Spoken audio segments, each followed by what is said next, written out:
കഴിഞ്ഞ ദിവസം നമ്മൾ EPS എന്താണ്, അതുപോലെ PE റേഷ്യോ എന്താണെന്നല്ലോ നോക്കിയത്. ഇന്ന് നമ്മൾ നോക്കാൻ പോകുന്നത് ROCE ROE എന്താണെന്നുള്ളതാണ് നോക്കുന്നത്. ROCE അതേപോലെ ROE ഇത് രണ്ടുമാണ് ഇന്ന് നമ്മൾ നോക്കാൻ പോകുന്നത്.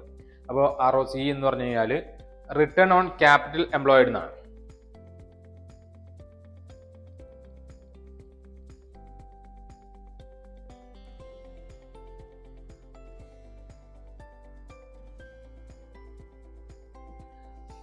റിട്ടേൺ ഓൺ ക്യാപിറ്റൽ എംപ്ലോയിഡ് എന്നാണ്. ഈ ഒരു വാക്ക് തന്നെ നമുക്ക് എന്താണെന്നല്ലേ കിട്ടും. ഒരു കമ്പനി അതിൻ്റെ ക്യാപിറ്റൽ വെച്ചിട്ട് എത്ര പ്രോഫിറ്റ് ജനറേറ്റ് ചെയ്തു എന്നുള്ള അറിയാൻ വേണ്ടിയിട്ടാണ് ROCE ഉപയോഗിക്കുന്നത്. അപ്പോൾ കമ്പനിയുടെ എഫിഷ്യൻസിയും പ്രോഫിറ്റബിലിറ്റി എന്ത് ചെയ്യാൻ പറ്റും, ക്യാപിറ്റൽ വെച്ച് നമുക്ക് കമ്പയർ ചെയ്യാൻ പറ്റും ഇവിടെ. അപ്പോൾ ROCE എന്ന് പറയുന്നത് എന്തായിരിക്കും, എങ്ങനെ നമുക്ക് കണക്കാക്കാൻ പറ്റും? ROCE നമുക്ക് എങ്ങനെ കണക്കാക്കാൻ പറ്റുക? എബിറ്റ് എന്ന് പറഞ്ഞാൽ ഞാനൊന്ന് മാർച്ചിൽ എഴുതാം.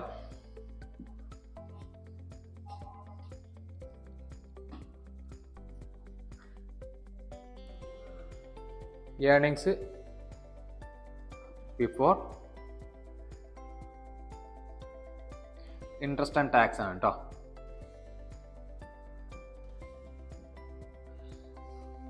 ഇതാണ് എബിറ്റ് എന്ന് പറയുന്നത്. EBIT divided by capital employed into 100 ആണ് എന്ത് ചെയ്യാം ROCE എന്ന് പറയുന്നത്. അപ്പോൾ നമുക്കറിയാൻ പറ്റും എത്ര രൂപ ഇവരുണ്ടാക്കിയിട്ടുണ്ട്, ക്യാപിറ്റൽ ഡിപ്ലോയ് ചെയ്തിട്ട് കമ്പനി ഉണ്ടാക്കിയിട്ടുണ്ട് എന്ന് അറിയാൻ പറ്റും. അതിൻ്റെ എഫിഷ്യൻസി നമുക്കറിയാൻ പറ്റും. ഇതിനാണ് ശരിക്കും എന്ത് ചെയ്യുന്നത്, നമ്മൾ ROCE ഉപയോഗിക്കുന്നത്. നമ്മൾ കമ്പനിയുടെ ഫണ്ടമെന്റൽ അനാലിസിസ് ചെയ്യുന്ന സമയത്ത് നമുക്ക് എന്ത് ചെയ്യാൻ പറ്റും, ROCE നമ്മൾ എന്ത് ചെയ്യാറുണ്ട്, പരിഗണിക്കാറുണ്ട് എന്നുള്ളതാണ്.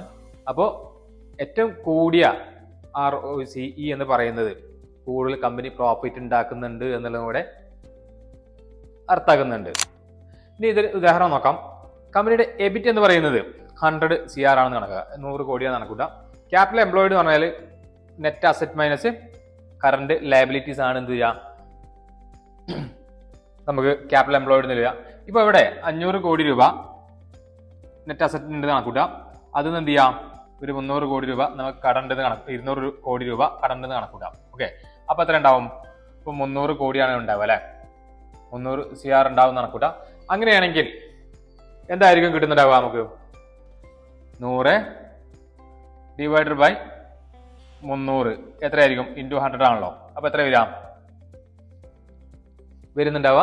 33.33% അല്ലേ. അപ്പൊ ഇത്രയും കിട്ടിയിട്ടുണ്ടെങ്കിൽ എന്ത് ചെയ്യാൻ പറ്റും നമുക്ക്? ഓരോ 100 രൂപ ക്യാപിറ്റൽ ഡിപ്ലോയ് ചെയ്തിട്ടുണ്ടെങ്കിൽ അതിന് കമ്പനി 33.33% പ്രോഫിറ്റ് ജനറേറ്റ് ചെയ്യുന്നുണ്ട് എന്നുള്ളത് ഇന്ന് മനസ്സിലാക്കാൻ പറ്റും. അതേപോലെ കമ്പനി ഇതിന്റെ ക്യാപിറ്റൽ എത്ര എഫക്റ്റീവായിട്ട് ഉപയോഗിച്ചിട്ടുണ്ട് എന്നുള്ളത് മനസ്സിലാക്കാൻ എന്ത് ചെയ്യാൻ പറ്റും നമുക്ക്?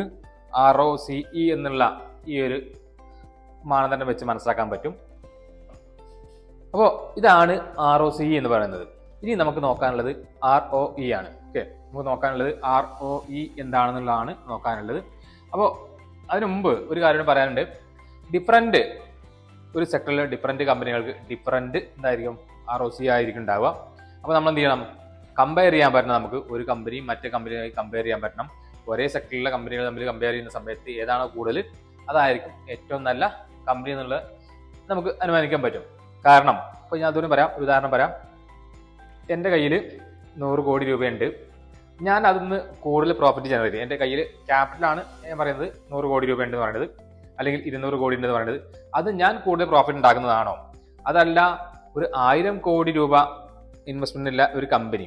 ഞാൻ നേരത്തെ പറഞ്ഞ 100 കോടിയിൽ ഞാൻ 30 കോടി പ്രോഫിറ്റ് ഉണ്ടാക്കി നടക്കൂട്ടെ. ഞാൻ ഇപ്പോൾ പറഞ്ഞനുസരിച്ചാണെങ്കിൽ 30 കോടി പ്രോഫിറ്റ് ഉണ്ടാക്കി നടക്കൂട്ടെ ക്യാപിറ്റൽ ഉപയോഗിച്ചിട്ട്. അതല്ലാതെ വേറൊരു കമ്പനി 1000 കോടി ഉപയോഗിച്ചിട്ട് ചിലപ്പം 20 കോടി ഉണ്ടാക്കും, ചിലപ്പോൾ 25 കോടി ഉണ്ടാക്കും. അവിടെ ക്യാപിറ്റൽ എത്ര ഉപയോഗിച്ചു എന്നുള്ളത് എന്ത് ചെയ്യാൻ പറ്റും, നമുക്ക് കൂടുതൽ മനസ്സിലാക്കാൻ പറ്റുന്നതാണ്. പിന്നെ വേറെ കാര്യം നോക്കണം, പല കമ്പനികളും പല രീതിയിൽ, ചില കമ്പനികൾ വലിയ മാർജിൻ ഉപയോഗിച്ച് ചെറിയ പ്രോഫിറ്റ് ഉണ്ടാക്കുന്നുണ്ടാവും, ചിലത് അത്ര തന്നെ പ്രോഫിറ്റ് ഉണ്ടാക്കാത്തുണ്ടാവും. അപ്പോൾ നമ്മൾ ആ ബിസിനസിന്റെ മോഡലും കൂടെ നമുക്ക് എന്ത് ചെയ്യണം, അറിയാൻ പറ്റണം എന്നുള്ളതാണ്. കമ്പനി ഇൻവെസ്റ്റേഴ്സിന്റെ ഫണ്ട് എത്ര നന്നായിട്ട് വിനിയോഗിച്ചു എന്നുള്ളത് അറിയാൻ വേണ്ടിയിട്ടാണ് ROE സത്യം പറഞ്ഞാൽ ഉപയോഗിക്കുന്നത്. ഒരു കമ്പനി.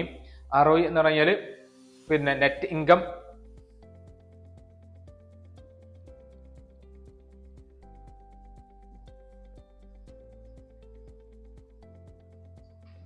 ഷെയർ ഹോൾഡേഴ്സ് ഇക്വിറ്റി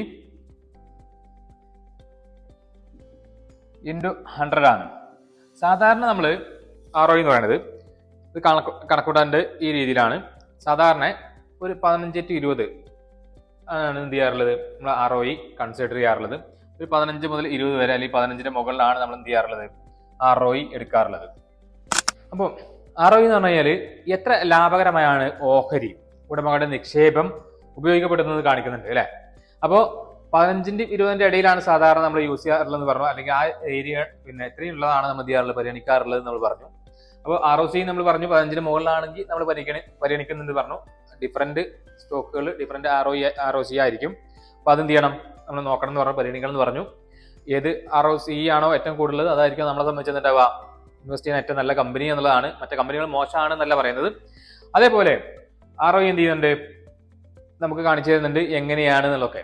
അതെങ്ങനെ കാണാം എന്നുള്ളത് നമ്മൾ ഈ ക്വസ്റ്റൻ വെച്ച് നമുക്ക് കാണാൻ പറ്റും. അപ്പോൾ ഇങ്ങനെ നമുക്ക് എന്ത് ചെയ്യാൻ പറ്റും, ROCയും ROEയും ഉപയോഗിച്ച് EPS നമ്മൾ പറഞ്ഞു, പിന്നെ അതേപോലെ PE റേഷ്യോ പറഞ്ഞു. ഇങ്ങനെ ഒരുപാട് ഘടകങ്ങൾ നോക്കിയിട്ടാണ് എന്ത് ചെയ്യാറുള്ളത്, നമ്മൾ സാധാരണ ഫണ്ടമെന്റൽ അനാലിസിസ് ചെയ്യാറുള്ളത്. അപ്പോൾ ഇതിൽ നിങ്ങൾക്ക് എന്തെങ്കിലും ഡൗട്ട് ഉണ്ടെങ്കിൽ താഴെ ഒന്ന് കമന്റ് ചെയ്യുകയാണെങ്കിൽ എന്ത് ചെയ്യാം, അതിന് മറുപടി പറയാം.